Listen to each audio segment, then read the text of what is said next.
uyopha emva kokuhlaselwa ngembazo. Lokhu kwenzeke empini yasemgwaqeni engazange ilawuleke. Uzwelethu Mjingwana uthi usazama ukwelulama namanje. Uthi-ke lesigameko siqale ngesikhathi esika imoto engena phambi kwayo ngephutha.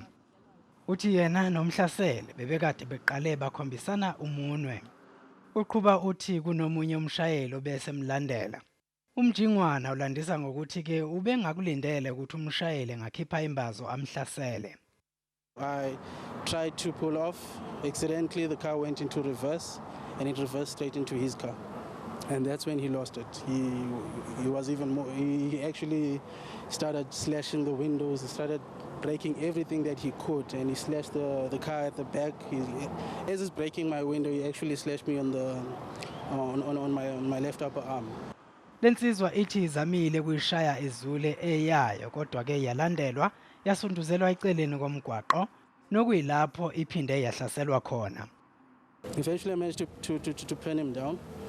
I managed to actually take to get the X out of him, and that's when one of the first witnesses who actually reported this to ETV came through, and he actually took the X from our hands.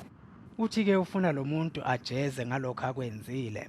I just want this young, foolish guy to actually know that there's consequences for every action that he takes. Amaphoyisa athi sekuvulwe icala elibhekene nomshayeli ohlaselile.